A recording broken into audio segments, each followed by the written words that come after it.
പൊന്നാന്റെ മരുവനെ ഈ NH66 NH66 കേരളത്തിൽ മാത്രമൊന്നുമല്ല, ഇതിപ്പോ കർണാടകയാണ്.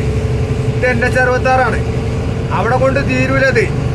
പിന്നെ ഈ 10ാം ക്ലാസ്സിലെ ഗർഭം ഏറ്റെടുക്കാൻ പഠിച്ചവന് വിചാരിച്ചാണ് നടക്കല്ലേ. ആൾക്കാർ പൊട്ടന്മാരൊന്നുമല്ല.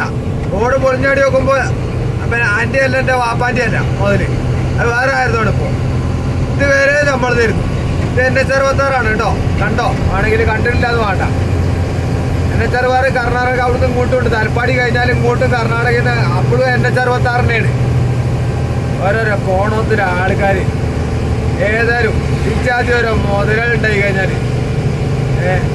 ആദ്യം ചേട്ടാ പിന്നെ എന്താ മറ്റേ സാധനം ഉണ്ടല്ലോ, പിന്നെ മറ്റേ തല ഏത് ജൂനിയർ മേഡ്രാക്കിന്റെ തല അതെവിടെയെങ്കിലും കൊണ്ടുപോയി വെക്കാൻ നോക്ക്. അല്ലേ തേങ്ങായി വന്നതിന്റെ ശേഷം ആകെ നശിച്ച് നാരകനെടുത്ത് മൊത്തം എല്ലായിടത്തും വെള്ളപ്പൊക്കം. ഒരു മഴ പെയ്ത് അപ്പോൾ വെള്ളപ്പൊക്കം. ഇതിന്റെ മുമ്പ് ചങ്ങായി വല്ലാത്ത ഏതായാലും വല്ലാത്തൊരു തലയായിപ്പോയി. അത് ഒരു 1.5 തലയായിപ്പോയി.